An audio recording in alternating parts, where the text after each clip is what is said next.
Hello guys, welcome back to careers YouTube channel. तो दोस्तों, आज हम आपके लिए फिर से एक नई जॉब अपॉर्चुनिटी लेकर आ चुके हैं। तो आज की जो जॉब अपॉर्चुनिटी होगी वो विप्रो कंपनी की तरफ से होगी। Wipro recruitment fresher for service desk analyst. जो सर्विस डेस्क एनालिस्ट की जॉब पोजीशन होती है, जॉब रूल होता है, जॉब डेजिग्नेशन होता है, उसके लिए विप्रो द्वारा ऑफ कैंपस निकल चुकी है। और हम इस वीडियो में सारी चीजें कवर करेंगे इस रिलेटेड, जैसे कि लोकेशन क्या रहेगी, सैलरी कितने रहेगी, एक्सपीरियंस कितना चाहिए, फ्रेशर्स अलाउड है या नहीं, ये एलिजिबिलिटी क्राइटेरिया क्या क्या रहेगी, क्वालिफिकेशंस क्या क्या रहेगी, और सबसे महत्वपूर्ण चीज अप्लाई प्रोसेस आपको लाइव एग्जांपल करके दिखाई जाएगी। लाइव एग्जांपल करके दिखाई जाएगी अप्लाई, क्योंकि आपको कोई भी दिक्कत ना हो। तो सबसे पहले इसका ओवरव्यू देख लेते हैं हम। Wipro off campus 2024 company name Wipro, post name service desk analyst, expected जो सैलरी है वो up to 4 lakh per annum है। जॉब लोकेशन बैंगलोर रहेगी। Experience freshers and experience both are eligible. Eligibility criteria देखो, बैचलर्स डिग्री अलाउड है। किसी भी फील्ड, देखो किसी भी फील्ड से हो कोई फर्क नहीं पड़ता। किसी भी स्ट्रीम से अगर आपने अपना जो ग्रेजुएशन है वो कंप्लीट किया तो कोई फर्क नहीं पड़ता। एक्सपीरियंस तो फ्रेशर्स भी अलाउड है, एक्सपीरियंस भी अलाउड है। इसके लिंक आपको इस वीडियो के डिस्क्रिप्शन में प्रोवाइड कर दी गई है। जैसे उस पर क्लिक करोगे आपके सामने ये पेज ओपन हो जाएगा। ये पेज ओपन होने के बाद आपको यहाँ पे नीचे विप्रो ऑफ कैंपस रिस्पॉन्सिबिलिटीज पढ़नी है। How to apply Wipro recruitment 2024 ये पढ़ लेना है। फिर नीचे अप्लाई नाउ पर आना और यहाँ पे अप्लाई नाउ पर क्लिक कर देना है। जैसे आप अप्लाई नाउ पर क्लिक करोगे हम नेक्स्ट स्टेप पर चले जाते हैं। एक नया पेज हमारे सामने ओपन हो जाता है विप्रो करियर्स का। ठीक है, सर्विस डेस्क एनालिस्ट। तो आपको यहाँ पे क्या करना है, बाजू में अप्लाई बटन है तो वहाँ पर अप्लाई पर क्लिक कर देना है। ठीक है, जैसे आप अप्लाई पर क्लिक करोगे एक नया पेज हमारे सामने ओपन होगा। Wipro careers, about us, professional studies and graduation, join us our talent network. ठीक है, तो यहाँ पे पेज ओपन हो चुका है। यहाँ से हमारा जो एप्लीकेशन फॉर्म है वो ओपन होगा। तो यहाँ पे एंटर योर मेल, तो हमें यहाँ पे सबसे पहले अपना ईमेल आईडी फिलअप करना है। जिस ईमेल आईडी से हम अप्लाई करना चाहते हैं वो फिलअप कर देना है। नीचे एक्सेप्ट द प्राइवेसी पर क्लिक कर देना और नीचे आना है। और यहाँ पे नेक्स्ट का ऑप्शन है, वहाँ पर सेलेक्ट कर देना। जैसे हमने नेक्स्ट का ऑप्शन सेलेक्ट किया तो एक जिन्होंने सब इसके पहले भी अप्लाई किया हुआ, जिन्होंने इसके पहले भी अप्लाई किया हुआ है उस ईमेल आईडी से जो अभी आपने फिलअप की थी, उन्हें एंटर योर पासवर्ड का एक पॉपअप आएगा। तो उसमें अपना पासवर्ड फिलअप कर दीजिए। जो फर्स्ट टाइम अप्लाई कर रहे हैं उन्हें पासवर्ड नहीं आएगा। उन्हें क्या क्या डायरेक्ट प्रोसेस ओपन हो जाएगी, तो आप टेंशन मत लीजिए, मैं सब बताता हूँ।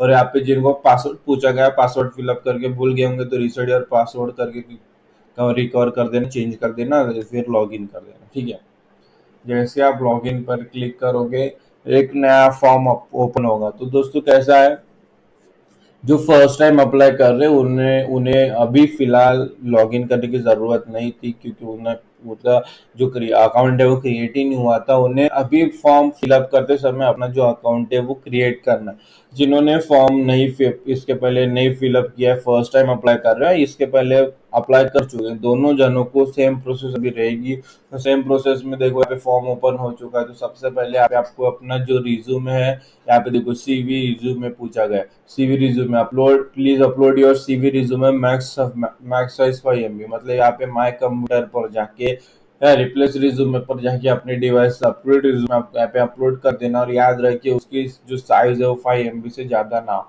अभी तो फर्स्ट टाइम अप्लाई कर रहे हैं उन्होंने यहाँ पे लॉग इन पर क्या करना है, लॉग इन आई डी पर यहाँ पे क्लिक करना है और उसमें लिखना है अपना फर्स्ट नेम और लास्ट नेम विदाउट स्पेस दिए। ठीक है, फर्स्ट नेम लिखिए और लास्ट नेम आपका नेम और सरनेम लिखिए विदाउट स्पेस देखिए, वो लॉगिन आईडी हो जाएगी। पासवर्ड आपका लिख यहाँ पे फिलअप कर देना। पासवर्ड मिनिमम 8 कैरेक्टर के होने चाहिए, जिसमें 1 alphabetic, 1 lower case, 1 upper case, 1 numeric, 1 special character होना चाहिए। पासवर्ड री एंटर कर दो।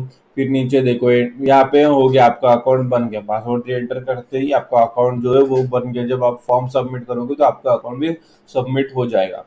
अगली बार जब आप लॉगिन करोगे तो यही पासवर्ड आपको पूछा जाएगा। ठीक है, एंटर योर इन्फॉर्मेशन में सबसे पहले सैचुरेशन टिक कर दो आपने के पहले जो भी लगता है। फिर नीचे फर्स्ट नेम फिलअप कर दीजिए और मिडल नेम, क्या पे कंपनी को जरूरत नहीं इसलिए हमने रिवील नहीं की, उसके बाजू में लास्ट नेम आपको फिलअप कर देना। इतना होने के बाद नीचे ईमेल आईडी फिलअप कर दो। जो ईमेल आईडी आपने इंटीरियर टाइप में फिलअप की थी, इंटीरियर ईमेल में फिलअप की थी, वही ईमेल आईडी आपको यहाँ पे फिलअप करनी है। देखो, पूरा फॉर्म अगर वन टाइम फिलअप कर रहे हो तो एक ही ईमेल आईडी को है यूज करना है, ठीक है। फिर नीचे फोन सेक्शन में आने के बाद यहाँ पे फोन टाइप में आप मोबाइल सेलेक्ट कर लीजिए, और उसके बाद में 10 डिजिट का नंबर लेके, नंबर लिखने से पहले आप प्लस अपना जो कंट्री कोड है वो लिखना है। जैसे कि अगर इंडिया में रहते हो तो +91, बाद में आपका जो है वो नंबर। तो मैं यहाँ पे जूम करके दिखा देता हूँ, आप देख सकते हो। इस प्रकार से आपको जो है वो मोबाइल नंबर फिलअप करना है। फिर नीचे एड्रेस पर यहाँ पे आना है, फिर टाइप यहाँ पे सेलेक्ट करना है होम, अपने घर का एड्रेस फिलअप कर दीजिए, सिटी, कंट्री और स्टेट यहाँ पे फिलअप कर दीजिए। इतना होने के बाद नीचे आना है। यहाँ पे फिर क्वेश्चन पूछा गया है, हैव यू बीन देखो, डिस्ट्रिक्ट छोड़ दो, जो इम्पोर्टेंट है वही मैं चीजें यहाँ पे बताता हूँ, तो अगर वही आप फिलअप करोगे तो आपका फॉर्म सबमिट हो जाएगा। हैव यू बीन ज्यादा फिलअप करने की जरूरत नहीं, अगर आपको लगता है फिलअप कीजिए तो आप कर सकते हो, ठीक है। Have you ever been employed with Wipro और इट्स सब्सिडीज, मतलब इसके पहले अगर आपने विप्रो में काम किया है या उससे जुड़ी किसी कंपनी में काम किया तो यस कीजिए, अदरवाइज नो कीजिए। अगर यहाँ पे यस किया है, यस काम किया है, तो जो उस कंपनी द्वारा आपको जो एम्प्लॉय आईडी प्रोवाइड की थी वो आपको यहाँ पे देनी है, ठीक है। अदरवाइज वहाँ पे नो किया है, काम ही नहीं किया है, तो आपको यहाँ पे N, कैपिटल N/कैपिटल A लिखना है, नॉट अप्लीकेबल, इसका जो फुल फॉर्म होता है वो है।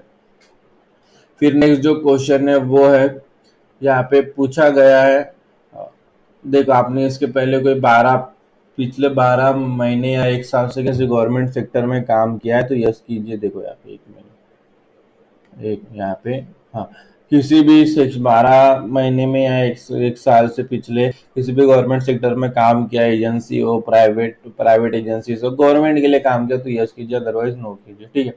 फिर नीचे एजुकेशन पर या फिलअप करने की कोई ज़रूरत नहीं है, ठीक है। कॉलेज एजुकेशन यहाँ पे पूछा गया है तो हमें वो फिलअप करना है, ठीक है। कॉलेज एजुकेशन फिलअप करना है जो इम्पोर्टेंट है, तो यहाँ पे डिग्री पूछी गई तो कौन सा डिग्री लोगे, तो यहाँ पे क्लिक करना, और यहाँ पे जो है टाइप टू सर्च पे आपकी जो भी डिग्री है वो आपको यहाँ पे लिख देनी है, नीचे ऑप्शन आ जाते हैं वो सिलेक्ट कर देना है, ठीक है। फिर यहाँ पे माइनर जो है वो लिख दीजिए, ब्रांच ऑफ स्टडीज जो है वो यहाँ पे आप लिख दीजिए कि इंजीनियरिंग में, मैं जैसे मैंने इंजीनियरिंग में क्या किया, तो मैंने कंप्यूटर साइंस या कोई बीएससी करेगा तो बीएससी में क्या स्पेशलाइजेशन है वो उसको वैसे लिखना है, ठीक है। फिर नीचे कंट्री यहाँ पे सिलेक्ट कर देनी है, बस इतना ही सेलेक्ट करो, नीचे आना है। नीचे आने के बाद यहाँ पे कुछ सवालों के जवाब यहाँ पे फिलअप नहीं करने, डायरेक्ट ये बीच के सवाल छोड़ दो, डायरेक्ट आप आ जाओ सेकंड लास्ट क्वेश्चन में। यहाँ पे पूछा गया है, are you legally authorise to work in the country, अगर आप इंडियन सिटीजन हो तो ये जॉब इंडिया के लिए, और आप इंडियन सिटीजन हो तो आप लीगली ऑथराइज होते आप यस कर दो, ऊपर नेशनलिटी प्रोवाइड कर दो, और नीचे यहाँ पे पूछा गया है कि अभी या इन फ्यूचर आपको किसी भी वीजा स्पॉन्सरशिप की जरूरत होगी या नहीं होगी, ये वही पूछा गया है। तो देखो, अगर आप इंडियन सिटीजन हो, इंडिया में रहते हो, तो आपको इंडिया में काम करने के लिए कोई फ्यूचर कंपनी स्पॉन्सरशिप या एम्प्लॉयमेंट वीजा की जरूरत नहीं है। लेकिन अगर आप इंडिया के बाहर हो तो अपनी जो रिक्वायरमेंट के हिसाब से आप देख सकते हो। इतना होने के बाद आपको यहाँ पे अपडेट प्रोफाइल पर क्लिक करना है, नेक्स्ट पर क्लिक कर देना, जो भी ऑप्शन आएगा वो पर क्लिक कर देना है। जैसे आप फिलअप करोगे तो आप देख पाओगे, ठीक है।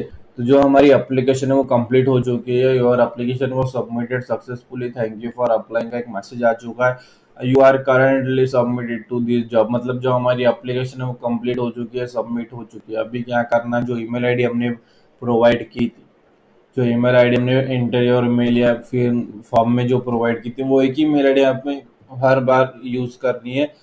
फिर उसे वो ईमेल आईडी आपको ओपन करनी है। जैसे आप ओपन करोगे तो आप देखोगे विप्रो लिमिटेड @ICIMS द्वारा thank you for applying at Wipro का एक मेल आएगा। उसमें वही लिखा है कि आपकी जो एप्लीकेशन है इस जॉब रिलेटेड वो सक्सेसफुली सबमिट हो चुकी है, वही लिखा है। आपकी जो एप्लीकेशन है वो सक्सेसफुली सबमिट हो चुकी है, कंपनी द्वारा उसे रिसीव भी कर लिया गया है। अभी कंपनी की जो रिक्रूटमेंट टीम है आपकी एप्लीकेशन रिव्यू करेगी, रिव्यू करने के बाद अगर उनके रिक्वायरमेंट उनके नीड के हिसाब से फुलफिल हो जाती है, मैच हो जाती है, तो नेक्स्ट स्टेप के लिए शॉर्टलिस्ट किया जाएगा और वो हमें बाद में बताया जाएगा। लेकिन फिलहाल में ये, अगर आपको thank you for your application at Wipro का मेल आ जाएगा तो समझ लीजिए आपका जो फॉर्म है वो सक्सेसफुली सबमिट हो गया है, ठीक है।